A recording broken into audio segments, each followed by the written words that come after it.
আসসালামু আলাইকুম রহমতুল্লাহ। সুখচর কৃষি ইউটিউব চ্যানেলে আপনাদের সকলকে স্বাগত জানিয়ে শুরু করছি আজকের ভিডিও। তো সকাল সকাল আজকে আমাদের খামারের একটা আপডেট আপনাদের সাথে শেয়ার করব। তো যারা কুরবানির জন্য গরু ক্রয় করতে চান তাদের জন্য স্পেশালি আজকের এই ভিডিওটা। আর স্ক্রিনে দেখতে পাচ্ছেন এখন আমাদের গরু ছাগল সবগুলোই বাইরে বের করা হয়েছে। আজকের ওয়েদারটা আলহামদুলিল্লাহ এখন সকালবেলা একটু ঠান্ডা, কিন্তু দুপুর হতে হতে অবস্থা একদম খারাপ হয়ে যায়। এটা আমাদের হাইক্রস ফ্রিজিয়ান বকনা। একে কিছুক্ষণ আমরা বাইরে বের করেছি, তার কারণ এর বাইরের পরিবেশটা একটু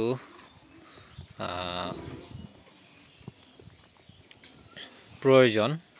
মানে ঘরটা তো আমাদের একটু ভিতরের সাইডে, আলো বাতাস কম পায় ওইখানে, তো যার কারণে আর কি গরুটাকে বাইরে বের করতে হয়। আজকে মূলত আমরা যেটা দেখানোর জন্য আপনাদেরকে ভিডিওটা শুরু করেছি সেটা হলো এই যে আমাদের এই গরুটা। এটা আপনারা কিন্তু আগে দেখেন নাই, তার কারণ কালকে এই গরুটা কেনা হয়েছে। গরুটা কত দিয়ে কিনছি আপনারা কমেন্ট করে জানাতে পারেন, আর শেষে তো আমি জানাবই কত দিয়ে কিনছি। তার আগে আমি আপনাদের এই গরুটার বৈশিষ্ট্যটা এখন শেয়ার করছি একটু। এটা আমাদের একদম অরিজিনাল যে দেশাল গরুগুলো আছে, এই দেশাল গরুগুলোর মধ্যে একটি, মানে আমাদের দেশি গরু। এটার মধ্যে কোনো ক্রস নাই অন্য কোনো জাতের সাথে, একদম আমাদের দেশীয় যে গরুটা আছে এই দেশীয় গরুটা। তো এই দেশি গরুটা কি জন্য, প্রথম যে বৈশিষ্ট্যটা সেটা হলো এর সাইজটা। আমাদের দেশি গরুর সাইজ কিন্তু একদম ছোটো হয়ে থাকে। মানে গরুর ভিতরে প্রায় যত গরু পাওয়া যায় বাংলাদেশে প্রায় এই গরুটাই ছোট, মানে দেশি গরু যেটা এটাই হলো ছোট জাতের সাধারণ দেশি গরু। আর আরেকটা বৈশিষ্ট্য যেটা এর গলা কম্বল, যেটা এই যে গলার নিচে দিয়ে এই জিনিসটাতে দেখতেছেন, এইটা দেখছেন, এইটা খেয়াল করছেন, এটা কিন্তু একদম নিচের দিকে ঝুলানো। এটা আমাদের দেশি গরুর একটা বৈশিষ্ট্য। আর একটা বৈশিষ্ট্য হলো এদের শিংগুলো কিন্তু প্রায় সুচালো টাইপের এবং সোজা হয়ে থাকে এদিকে এবং এদিকে। দেখেন একদম মাথাটাও কিন্তু তুলনামূলকভাবে শরীরের সাথে ম্যাচিং খাওয়ার মতো সব কিছু। গছটাও তুলনামূলকভাবে ছোট। আপনার শাহিওয়াল, তারপরে সিন্ধি, এই গরুগুলোর গছটার সিস্টেম কিন্তু আলাদা। শাহিওয়াল সিন্ধির এই গছটা এখানে একটু বাঘ থাকে, কিন্তু আমাদের এটার কিন্তু গছ বাঘ নেই, মানে স্বাভাবিক একটা গছ, একটু টিলার মতো। আরেকটা বৈশিষ্ট্য সেটা হলো এর পায়ের সাইজগুলো দেখেন। আমাদের দেশি ছাগলের যেমন পা ছোটো ছোটো থাকে, আমাদের দেশি গরুর পাও ছোটো থাকে, তার কারণ চারটাই তো হলো ছোটো। তো এখন আসি আসল কথা, সেটা হলো যারা কুরবানি উপলক্ষে গরু লালন পালন করতে চাচ্ছেন তারা কিভাবে গরুটা আসলে ক্রয় করবেন। কিভাবে বলতে, আপনি যে গরুটা লালন পালন করবেন, এটা কোন ধরনের গরু লালন পালন করবেন। আপনার যদি টার্গেট থাকে স্থানীয় বাজারে আপনি গরু বিক্রি করবেন, এরকম যদি আপনার টার্গেট থাকে, সেক্ষেত্রে কিন্তু আপনাকে অবশ্যই দেশীয় গরুগুলো কিনতে হবে। আপনি যদি বড় জাতের গরু, মানে ফ্রিজিয়ান, সিন্ধি, হাই ক্রস বা 100% এরকম গরুগুলো যদি কিনেন, এটা মানে স্থানীয় বাজারে বিক্রি করার জন্য পারফেক্ট গরু না। এটা অবশ্যই ওই যে ঢাকার দিকে পাঠাতে হবে, মানে হয় আপনার নিজের ঢাকায় নিয়ে যাইতে হবে অথবা পাইকারদের কাছে বিক্রি করতে হবে। তো আপনার যদি স্থানীয় বাজার টার্গেট থাকে, সেক্ষেত্রে আপনাকে অবশ্যই দেশি গরু পালন করতে হবে, অথবা দেশি গরুর চেয়ে একটু বড়, মানে সামান্য ক্রস আছে যেটা, এই গরুগুলো পালন করতে হবে। আরেকটা কথা, সেটা হলো এই গরুটা কিন্তু 2 দাঁত বয়স, এর 2 দাঁত বয়স, কিন্তু গরুর সাইজটা কিন্তু ছোট। আবার আমাদের আরেকটা গরু দেখাচ্ছি আপনাদের, এই যে এই গরুটা, এ কিন্তু আমাদের ফ্রিজিয়ানের সাথে দেশির ক্রস।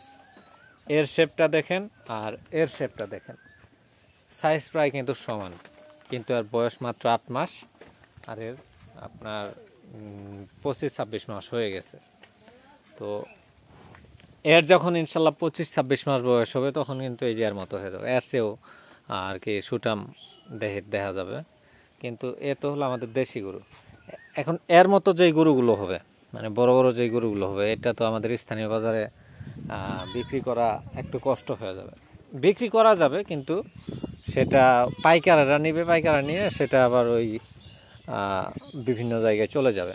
কিন্তু এই ধরনের যে গরুগুলো আছে এগুলো কিন্তু আমাদের স্থানীয় বাজারে বিক্রি হয় এবং সাধারণ যে মানুষগুলো আছে তারাও কিন্তু কিনতে পারে।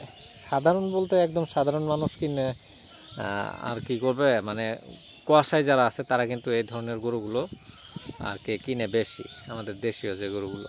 তো এই গরুটা কিনা হয়েছে আপনার ৭৭,৩০০ টাকা রওনা খরচ সহ। তো এটা মূলত আমাদের খামারে রাখার জন্য না, এটা সমিতি থেকে কিনা হয়েছে। সেই সমিতি থেকে আপনার বর্গা হিসাবে চর এলাকাতে দেওয়া হবে। তো এটা আজকে নিতে আসবে, আমরা কিনে রাখছি এটা। তো আজকে বিকালে অথবা কালকে সকালবেলা হয়তো এটা হ্যান্ড ওভার করে দেব। তো আপনারা যারা গরুর খামার করতে যাচ্ছেন অবশ্যই বুঝে শুনে খামার করবেন। আর আমি বলবো যারা নতুন খামার করতেছেন তারা অবশ্যই দেশি গরু দিয়ে শুরু করেন। এই যে গরুটা আপনার ৭৭,৩০০ টাকাতে আমরা যে কিনছি, এই গরুটা কিন্তু আপনার ঠিকমতো যদি মোটা তাজা করতে পারে ১,২০,০০০ মতো বিক্রি করা যাবে। আর এই গরুটার সবচেয়ে বড় যেটা বৈশিষ্ট্য সেটা হলো এদের খাদ্যের খরচটা। খাদ্যের খরচ কিন্তু তুলনামূলকভাবে অনেক কম। এই যে আমাদের এই গরুটা যেই খাবারটা খাবে প্রায় সেম খাবারই এও খাবে। তো মানে শুরু করার জন্য, আমাদের খামার শুরু করার জন্য তাই অবশ্যই দেশি গরু দিয়েই খামার শুরু করতে হবে। দেশি গরুর সুবিধাগুলো তো আপনাকে বললামই, মানে খাবার কম লাগে। আর একটা যেটা সুবিধা সেটা হলো এরা আপনার রোগে আক্রান্ত কম হয়। আমাদের দেশীয় পরিবেশের সাথে এদের শরীরের যে তাপমাত্রাটা এটা ম্যাচ খায়, কোনো সমস্যা হয় না। এই যে আমাদের এই গরুগুলো দেখতেছেন, এই গরুগুলোর মধ্যে আমাদের যে দেশি গরুগুলো আছে, এই যে এটা আর ওই যে লালটা, এই দুইটা পালন করতে কিন্তু আমাদের শীত ছাড়া তেমন একটা সমস্যা হয় না, গরমে কিন্তু সমস্যা হয় না। কিন্তু এই যে আমাদের হাইক্রস ফ্রিজিয়ান বকনা যেটা, এটা কিন্তু আমাদের খুবই কষ্ট হয়ে যায়। কালকে সারাদিনে আমি কয়েকবার এই গরুটাকে ভিজাই দিছি, তার কারণ সারাদিন কারেন্ট ছিল না। কারেন্ট না থাকার কারণে মোটরও দিতে পারেনি, মানে পানি, আমরা তো গরু সাঁতরা হইলো মোটর দিয়ে। আর এর জন্য ২৪ ঘন্টায় ফ্যানের ব্যবস্থা রাখা হয়েছে, কিন্তু দুর্ভাগ্যের বিষয় যেটা সেটা হলো কারেন্টই থাকে না, বিদ্যুৎই থাকে না। তো দিনের ২৪ ঘন্টার মধ্যে ৪ ঘন্টাও যদি কারেন্ট না থাকে তাহলে তো আপনার এই ফ্রিজিয়ান গরুগুলো পালন করা খুবই কঠিন। আবার এই যে এই সারটা, এটার কিন্তু বয়স তেমন হয় নাই, তারপরে এরও কিন্তু শরীর অতিরিক্ত গরম হয়ে যায়।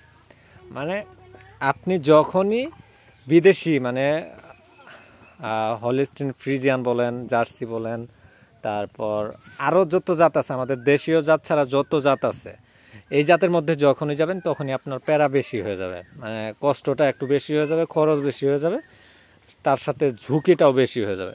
যখনই আপনি দেশির মধ্যে থাকবেন আপনার কষ্ট কম হবে, লাভ একটু কম হবে ঠিক আছে, কিন্তু আপনার কষ্ট কম হবে, তার সাথে সাথে আপনার খাদ্যের যে খরচটা এটাও একটু কম হবে। তো তাই অবশ্যই শুরুর সময় আমাদেরকে দেশি গরু দিয়ে শুরু করা উচিত। দেশি গরু দিয়ে শুরু করলে আমরা খামারের যে কাজটা এটা শেখার জন্য আর কি পারফেক্ট। খামারের কাজও শেখা হবে, আপনার কিছু প্রফিটও থাকবে। কিন্তু আপনি শুরুতে যদি এই যে এরকম বড় গরু দিয়ে শুরু করেন, তখন আপনি এর মেনটেন্যান্স যে খরচটা, এই খরচটা অনেক বেশি করে ফেলবেন। তো তাই আমি বলতেছি যারা খামার শুরু করতে চাচ্ছেন তারা অবশ্যই দেশি গরু, তারপরে যে আমাদের দেশি ছাগল আছে, এই দেশি ছাগলগুলো এগুলো দিয়ে শুরু করেন। এগুলো দিয়ে শুরু করলে আপনার কষ্টও কম হবে, খরচও কম হবে, প্লাস লাভটাও তুলনামূলকভাবে বেশি হবে। তো এই হলো কথা। আশা করছি আজকের ভিডিওর মাধ্যমে আপনারা নতুন কিছু তথ্য জানতে পারলেন। আর হ্যাঁ, আমাদের এই গরুটা এটা কিন্তু একদম কুরবানির জন্য যে পারফেক্ট টাইম এটাতে কিনা হয় না, আরও প্রায় ১.৫ মাস, ১ মাস ১.৫ মাস আগে কেনা উচিত ছিল। তো আসলে এই ধরনের গরু যেগুলো, এই গরুগুলো কিন্তু শুধু কুরবানির জন্য নয়, এই গরুগুলো সারা বছরই চাহিদা থাকে। যেগুলো ছোটো গরু ১,২০,০০০ বা ১.৫ লাখের মধ্যে যে গরুগুলো থাকে, এই গরুগুলোর সারা বছরই কিন্তু চাহিদা থাকে। ঈদের পরবর্তী টাইমেও এই গরুগুলোর চাহিদা ঈদের সময় যেমন তেমনই থাকে। যদিও ঈদের সময় গরুগুলোর একটু চাহিদা বেশি থাকে, তবে ঈদের পরেও বিক্রি করাটা কিন্তু ঝামেলা হয় না। ঈদের ১ মাস পরেও যদি এই গরুটা বিক্রি করতে যাই তারপর কিন্তু কোনো প্রবলেম হবে না, এর যে ন্যায্য দামটা এটা আমরা পাবো। কিন্তু আপনার হাইক্রস ফ্রিজিয়ান গরু যেগুলো, এই যে এরকম গরু যেগুলো, এই গরুগুলো কিন্তু আমাদের মূলত টার্গেট থাকে ঈদ। ঈদ ছাড়া এই গরুগুলো বিক্রি করতে গেলে আমরা যে ন্যায্য মূল্যটা এটা কিন্তু আমরা পাবো না। তো যার কারণে যারা নতুন খামার শুরু করতে চাচ্ছেন, খামার সম্পর্কে জ্ঞান কম আছে, তারা অবশ্যই এইরকম যে দেশি গরুগুলো আছে এই দেশিগুলো দিয়ে শুরু করবেন। মোটা তাজাকরণ করার জন্য এরকম 2 দাঁতের গরু কিনতে হবে, তার কারণ 2 দাঁতের গরু ছাড়া কিনলে আপনার ওটার মধ্যে সময়টা বেশি লাগবে এবং শ্রমটাও বেশি লাগবে। আর যখনই আপনি গাভী গরুর খামার করতে যাবেন তখন যেটা করতে হবে আপনার এই যে এরকম দেশি গরু দিয়ে শুরুতেই ভুলেও আপনারা এরকম গরু কিনতে যাবেন না, তাহলে কিন্তু খুবই রিস্কের মধ্যে পড়বেন। তো আজকের ভিডিওটি এখানেই শেষ করে দিচ্ছি, দেখা হবে পরবর্তী ভিডিওতে। এই পর্যন্ত আল্লাহ তাআলা আপনাদের সকলকে সুস্থ ও সবল রাখুক এই কামনাই করি। আসসালামু আলাইকুম ওয়া রাহমাতুল্লাহ।